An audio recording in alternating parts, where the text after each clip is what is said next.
Today's challenge, no, that's not going to work. Get that Don't got it. up there. And it's on the roof rack. It's on the roof, yay! Oh, yes. Welcome to Chaos in a Crafter. We've decided to put the largest solar panel that is possible to find up on our van roof. Push, push, push. There we go, because we've gotten the balance now.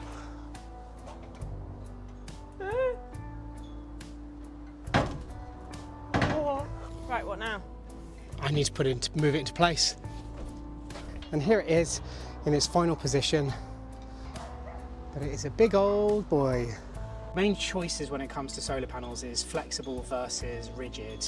This is a rigid solar panel because it's got a metal frame. But flexible solar panels you glue to the roof, and because there's no air gap between the roof and them, they overheat really easily. They're very low efficiency.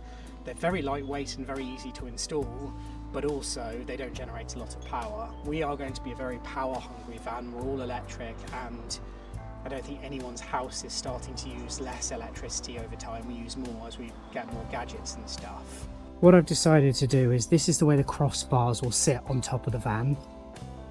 And I'm going to have it mounted to solar panel here. So we just have a couple of washers, a bolt and a nut. And I'll put some thread lock on it to hold it still. And then what I've done is I bought these off Amazon. So these are T-bolts for fitting into the T-track here. And these T-bolts will just slide nicely into the tracks on our roof bar. And they sit in the slot there, slide along, and then I can bolt them in there. And what happens is, because they're T-shaped, they don't twist, they won't go round and round like normal bolts will. And that will enable that to hold that still. To just make it even easier for myself, I'm going to bolt this all to the two crossbars down here on the floor, get it nicely tightened and secured down on the ground. And then what I will do is I will lift the whole solar panel, including the crossbars, up onto the roof of the van, and then bolt the crossbars, which are bolted on the sides here, into place on top of the van. Before I mount my solar panel to the roof of the van, I want to connect up the NT4 cable because it'll be much harder to access once the solar panel is bolted into place.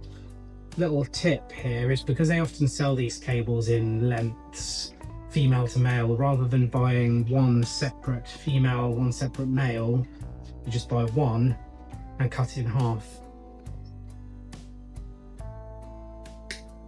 Actually, before we go and plug them in, I'm just going to tape up the ends so that we know which one's positive, which one's negative, and maybe more importantly than all that, it can stay safe once it's wired up. Plug these in now, and they just need to stay out of the way. We want to measure the approximate distance between these crossbars. That'll give us a rough indication of where it's going to come to, just about there. Which will work. The brackets were originally supposed to be upside down so that the solar panel would sit recessed into the roof rack. Instead, we've had to turn the brackets the other way up, which has lifted the solar panel up. There's two reasons for that.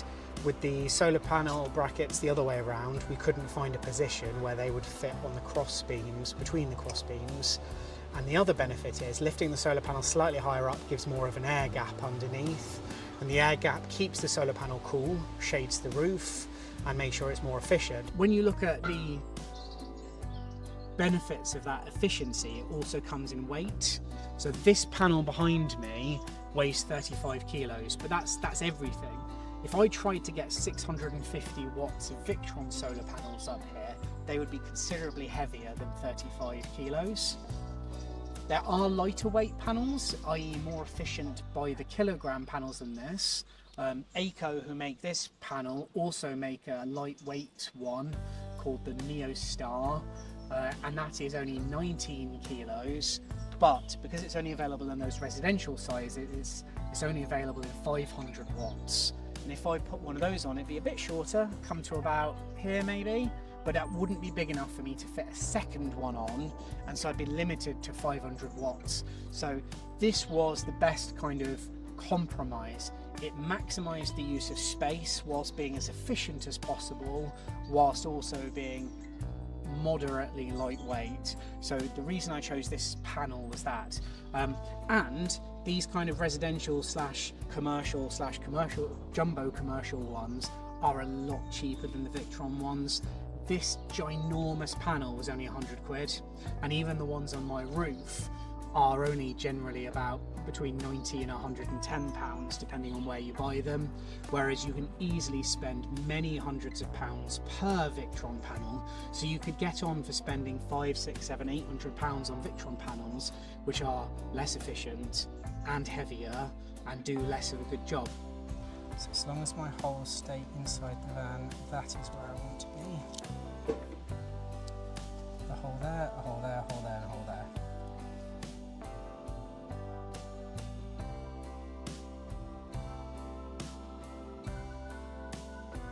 There we go. And they're all perfectly located. And then finally, we'll drill one right in the centre of here as a guide for our hole saw. This is a little technique I've learned. Take a very strong magnet in a really thick plastic bag. So for example, a Sweeties packet, and you can just pick up all the swarf without having to rub it across the skin of your van. What's left here now is just paper, dust from drilling through the paper. Now it's hole saw time. Apply a small amount of cutting fluid around the hole where this hole saw is going to cut. We're smoking a tiny bit, so we'll just apply a little bit more of the fluid around as we go. There we go, we're in. And then, like every other hole, we're going to file. Perfect. Once we've filed the holes, we're then going to paint them with our black rust paint. Just make sure we get a good adhesion by using a bit of isopropyl alcohol just to clean it up. And no matter how good you get it, there will always be slight sharpness to this, which rubbing against cables over time will eventually wear them out. So I have bought some little rubber grommets that are the right size to just fit in here. Oh, where me snip snops? Where me snip snops? Cut the ends of our cables, check our hole's big enough to take the two cables nicely. Yeah, perfect. Good. Hammerite rust paint. Direct to metal. First thing to do is to apply this to our hole. Now that that's in place, we build this thing onto the wire.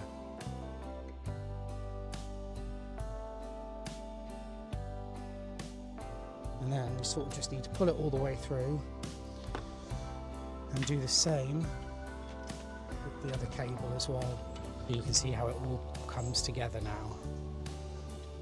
The housing, then the grommet, and the base, and it all pulls together down into the hole. Perfect. Now the thing is, this housing, it's a little bit aerodynamic, but also when the wind is pushing rain, I wanted to make sure that it was pushing it against the back of the housing and not against the cable entries. So I've turned it round to enter from the back like this, and all I need to do now is build it, and then we can bolt this to the roof, and then it's just a simple screw to put this on. But what you'll notice, I'm learning as I go. So time to admit some mistakes. So first things first, I think in an ideal world I should have mounted it the other way around. It would have looked neater. It's not the end of the world having the cables turning on the roof like this, but I made a mistake thinking that these four holes were equidistant and therefore it didn't matter which way the template was, but there is a front and back, so make sure you mount the template the right way around. I'm going to leave it like this. I'm happy with it like this. Top housing then slides neatly around, and that has two impacts. It pulls those rubber bungs in and it secures itself to the roof. Perfect. That's ready to be screwed in now.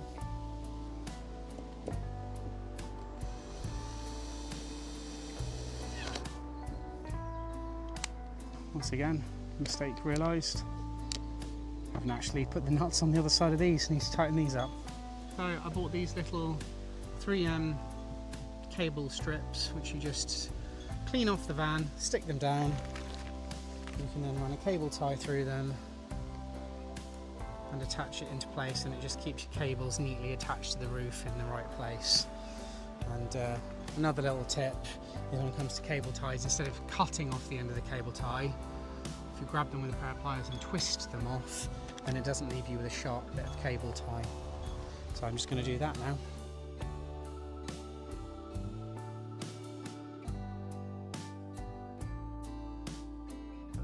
And here is the final job. I'll just show you underneath the solar panel so you can see what we've got. And we have, there you go, the cables all neatly cable tied into place. Now the main measure of how good a solar panel is its efficiency, and it's measured in percentage. Solar panels will vary from, the worst ones will be sort of 10% efficiency up to about 20-25%, and that essentially just measures how much of the sunlight that hits it is converted into energy. So if 1,000 watts of energy hits a solar panel, if it's 20% efficient, 200 watts is converted to electricity. The absolute best solar panels on the market, and you can maybe see through the trees, our house has some of them, are the Eco panels, which are about 24.8% efficient. That is what we've got here, an Eco panel. This one is an Eco Stellar. It is a jumbo commercial one. It's 2.4 meters long by 1.3 meters across, and as you can see, it takes up most of the space on the roof of our van. Your alternative options are either your normal residential style solar panels, which are either 1.9 or 1.7 meters long by 1.1 meters across, or you can go down the mobile solar panels like the Victron solar panels, which are much smaller. They're available from as little as 40 by 90 centimeters up to even larger than the ones on the roof of the house. You can get them up to about 1.95 meters by a meter. Now the main benefit of choosing the Victron ones and the various size options is that you can mix and match, and you can fill most of the gaps on your roof with them. But the downside is they're a lot less efficient. They are nowhere near as good at converting electricity from sunlight as these commercial style panels are. This is just under 25% efficient, and the most efficient Victron ones are really only approaching 18 or 19% efficient. So bang for your buck, i.e. the most amount of electricity per meter squared will come from a panel like this. And my roof layout was almost built around the panel. I planned to put a fan in the back with a Starlink next to it at the back, and then where I'm sitting right underneath me is going to be another fan and a small air conditioner, and I can perfectly fit this giant solar panel in between. And because it's mounted high enough up, I can even fit in a small dome fan for a shower down the edge here. Only thing I'm not certain on is that you do hear that Victron panels, because they're designed for marine environments, because they are designed for taking out and about, sticking on vans and stuff, is that they are more robust. But this has been affixed pretty solidly to the roof of this van, and I don't see how over the long term it's going to change. And even if this panel eventually breaks before its warranty period, which by the way is 20 years, I would just replace it. See, it's 100 quid. It's not a lot of money to just swap it out. I don't need to change any of the cabling. All I would need to do is undo the 4 bolts, lift off the roof, put another one on here, and actually for the sake of £100 it's not even worth going down the warranty route with it. Might as well just buy another one, frankly. But that's it. That's the panel we've chosen. Eco Stellar 650 watt solar panel. That's what we decided to do. Might not be the best option. I'd love to hear from you guys what you're planning to do, because it's quite easy to change what's up here, and if you come up with a better idea than I've got, I'm more than happy to change it. So that's our solar panel installed, and it's probably the easiest part of the electrical system. Subscribe to see what we tackle next. Spoiler alert, more mistakes.